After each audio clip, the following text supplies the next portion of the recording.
सैदनगरी के मोहल्ला एकौंदा से मैं फहीम सैफी, न्यूज इंडिया तेज। भारतीय संविधान को लेकर मैं अपने कुछ विचार रखता हूं। दरअसल संविधान में भारतीय नागरिकों को चाहे कितने ही अधिकार क्यों न दे दिए गए हो, असल में वह प्रशासन का मोहताज होता जा रहा है।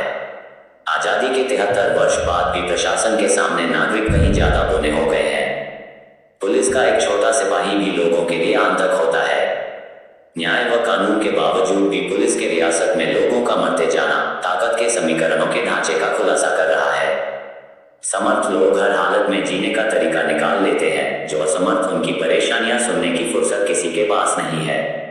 न्याय की उपलब्धि यह होनी चाहिए कि जिसे और जब भी इसकी जरूरत हो उसे वह उपलब्ध हो। इसके बगैर वकीलों के काले चोरों और न्यायाधीशों के ऊंचे सिंहासनों का कोई अर्थ नहीं है। यह देखना राज्य का दायित्व है कि उसके किसी नागरिक के मूलभूत अधिकारों का हनन न हो। कोई नागरिक अगर न्यायालय का दरवाजा खटखटा कर अपने मूलभूत अधिकार मांगता है तो वह राज्य और सरकार को उनकी गलती सुधारने का मौका देता है। आज का न्याय बहुत महंगा या इसे महंगा बना दिया गया है। आम आदमी की न्यायालय की पेड़ी तक पहुंच एक टेढ़ी खीर है। न्याय के नाम पर वह पग पग पर ठगा जाता है।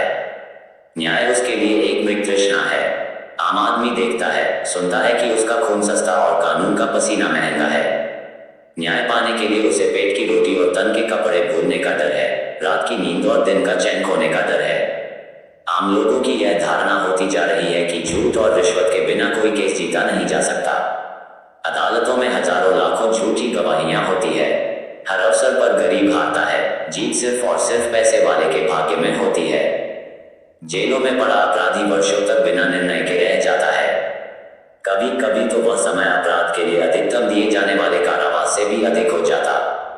न्याय की यह विडंबना है कि 8 वर्ष जेल में रहने के पश्चात कई व्यक्ति बाइज्जत बरी किए जाते हैं। एक देसाई लोहार उर्फ बांका को 1945 में गिरफ्तार किया गया। पुलिस की मारपीट से वह गूंगा और बहरा हो गया। दरभंगा जेल में 30 वर्ष सड़ने के बाद वह पागल हो गया। असली अपराध में अपराधी होने के निर्णय होने के पहले ही वह मर गया। 2 अप्रैल शाह को जून 68 में जिला एवं सत्र न्यायाधीश द्वारा दोष मुक्त कर मुक्ति के आदेश दिए गए, लेकिन अफसरशाही के जाल में उसे 14 वर्षों तक बंदी रहना पड़ा। आज हमारी जेलों में एक रुद्रल नहीं, लाखों लोग रुद्रल के रूप में पैरों में निष्ठुर बेड़ियां पहने हुए न्याय के मंदिरों से न्याय पाने के लिए टकटकी बांधे खड़े हैं। भारतीय जेलों में जितने कैदी हैं उनमें 75% कैदी विचाराधीन कैदी हैं, जो लाखों की तादाद में हैं, बिना सुनवाई के कैद हैं। देश का कानून सबसे ज्यादा असुरक्षित लोगों को कैद में रखने का अधिकार देता है। हाल के दिनों में गरीब और बेसहारा लोगों के साथ क्रूरतापूर्ण व्यवहार की प्रवृत्ति बढ़ी है। किसी को भिखारी, शराबी और नशेड़ी मानकर आक्रोशित भीड़ पीट पीट कर मार डालती है। ना कोई मुकदमा, ना कोई सुनवाई, ना कोई दंड। समाज के रूप में हम इस तरह की हिंसक वारदातों और हत्याओं का समर्थन करते हैं। जैसे जैसे देश अधिक ताकतवर, समृद्ध और शिक्षित होता जा रहा है, वैसे वैसे हम अपने लोगों के प्रति ज्यादा से ज्यादा असहिष्णु होते जा रहे हैं। हमारे समाज के वास्तविक अपराधी जो है वह हमारी पहुंच से बाहर है। वे अमीर, ताकतवर और सुरक्षित है। हमारे हाथ उन तक नहीं पहुंच सकते। वे अपने अपने किलों में महफूज हैं।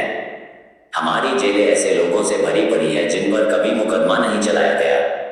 हमारी अदालतों के गलियारे ऐसे लोगों से भरे पड़े हैं जिन्हें अपनी सफाई में कुछ कहने का मौका नहीं मिला। हमारे लिए सफलता ही एकमात्र पैमाना बनकर रह गई है। इसी पैमाने के आधार पर हम लोगों का आंकलन करते हैं। समय आ गया है कि सोचे और विचारें कि समाज के वास्तविक अपराधी कौन है और उन्हें दोषी ठहराने का साहस जुटाए। सिर्फ पुलिस थानों में ही आम आदमी को अवैध हिरासत में नहीं रखा जाता। अदालतों में भी गरीबों को सालों साल न्याय नहीं मिल पाता, क्योंकि वे जमानत की थोड़ी सी रकम जमा कराने में समर्थ नहीं होते। इस पूरी प्रक्रिया की वजह से 3 लाख से ज्यादा विचाराधीन कैदी जेलों में सड़ रहे हैं। विडंबना यह है कि इनमें अधिकतर अपने जुर्म के लिए कानूनन सजा से कहीं अधिक अवधि से जेल में हैं।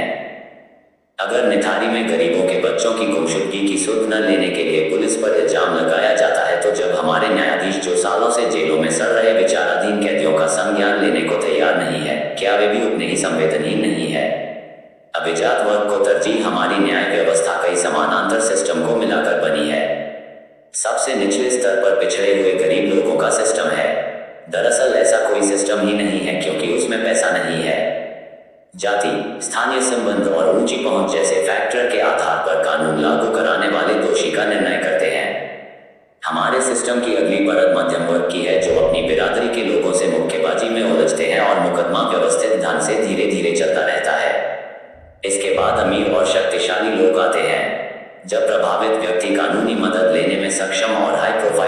ऊंची पहुंच रखने वाले लोग बच जाते हैं। जिम्मेदार पदों पर बैठे लोगों को इस बात से कोई फर्क नहीं पड़ता कि न्याय हो रहा है या अन्याय। उनके लिए तो जीवन रोजमर्रा की सामान्य गति से चलता रहता है। भारतीय न्याय व्यवस्था जिस तरह से काम कर रही है उसमें एक अमीर या उच्च मध्यम वर्गीय व्यक्ति को खासतौर पर जरूरी मामलों में महंगे न्याय का विकल्प हासिल करने की छूट है। अमीरों के जिन मुकदमे में तत्काल न्याय की जरूरत नहीं है उनकी सुनवाई तुरंत न्यायालय में ही नहीं, जजों के घर पर भी हो जाती है। इनकी सुनवाई आउट आफ्टर बिना इनकी बारी के ही हो जाती है, लेकिन साधारण लोगों के ऐसे मामले जो विलंब फैसले की अपेक्षा करते हैं अक्सर लटके रह जाते हैं। क्या समतापरक न्याय की संरक्षक संस्थाओं के लिए आम आदमी के कदमों में ऐसी तत्परता दिखानी जरूरी नहीं है? इस बात से भी सभी सहमत हैं कि न्याय किसी भी परिस्थिति में किया जा सकता है। कुछ मामलों में तो न्यायाधीशों ने रेलवे स्टेशन और एयरपोर्ट पर भी फैसले किए हैं।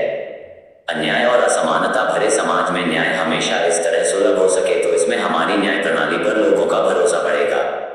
आज थापर, अंबानी, लासन जैसे अभिजात वर्गीय फैसलों की तुरंत सुनवाई की यदि आलोचना होती है तो इसलिए कि न्यायिक वर्ग भेद न करके अधिक से अधिक समानता लाई जानी चाहिए। थापर और अंबानी को अपनी अमीरी के बावजूद न्याय पाने का बुनियादी अधिकार है, तो इससे जुड़ा हुआ सवाल यह भी है कि बिना मुकदमे और मुकदमे के फैसले के इंतजार में जेल में सड़ रहे लाखों लोगों को भी न्याय पाने का जो मानवीय अधिकार है उसके बारे में हमारा रवैया क्या है? इसके मूल कारणों में जाने से यह विडंबना साफ दिखाई देगी कि अमीर लोग जिस तरह समाज की तमाम श्रेष्ठ चीजों को पहले पा लेते हैं वैसे ही न्याय भी उन्हें दूसरों से पहले मिल जाता है। ऐसा बहुत कम पाया जाता है कि न्याय और व्यवस्था के संघर्ष कक्षों ने कभी गरीबों का पक्ष लिया हो। आज जिस व्यक्ति के पास पैसा है वह कानून और वास्तविक जीवन दोनों में स्वतंत्र है, लेकिन जिसके पास पैसा नहीं है वह न कानून की नजर में स्वतंत्र है न वास्तविक जीवन में कानून की नजरों में स्वतंत्रता और समानता का क्या अर्थ रह जाता है जब व्यक्ति वास्तविक जीवन में इनसे कोसों दूर है। कानून की नजरों में समानता भी एक मायावी समानता है। कानून के सामने भी गरीब और अमीर एक ही धरातल पर खड़े नहीं होते। जब मुद्दे न्याय के तराजू पर तूलते हैं तो उसका पलड़ा अनायास ही अमीरों के पक्ष में छूटता चला जाता है। कानूनी व्यवस्था की तटस्थता ही असमानता का हथियार बन जाती है। न्यायिक भ्रष्टाचार, प्रशासन, कानून, न्याय और अधिकारी सभी कुछ खरीदी और बेची जाने वाली चीजों में बदलते जा रहे हैं। जो सबसे ऊंची बोली लगाए खरीद ले। इस होड़ में गरीब की औकात क्या है? समाज के शीर्ष स्थानों पर बैठे हुए लोग अपनी काली करतूतों को छिपाने के लिए बेहतरीन कानून प्रतिभाओं को खरीदने की स्थिति में होते हैं। कानून के नाम पर इस सम्मानित समाज में बड़ी मछली छोटी मछली को खा जाती है। समाज के सफेद पोश मुजरिम कानून को अपने हिसाब से ढाल लेते हैं। वे जुर्म बाद में करते हैं, उस जुर्म से बचने का तरीका पहले ढूंढ लेते हैं। कानून बनता है दुखी और गरीब को इंसाफ देने के लिए, लेकिन वही कानून उसके लिए इंसाफ को स्वप्न बना देता है। आज न्याय नीलामी पर है। जिसकी बोली ऊंची है वह न्याय को खरीद लेता है। न्याय दुकान पर सजाई हुई जीन्स है। जिसका सामर्थ्य है वह उसे हथिया लेता है। अदालत में जज साहब चाहे कुर्सी पर बैठे हो या चेंबर में धड़ल्ले से अदालत के पेशकार तथा अन्य कर्मचारी छोटी मोटी बंधी बधाई रिश्वत रोजाना तथा हर समय लेते हैं। विडंबना यह है कि इसे रिश्वत नहीं, अब न्यूज इंडिया 23 में फहीम सैफी जय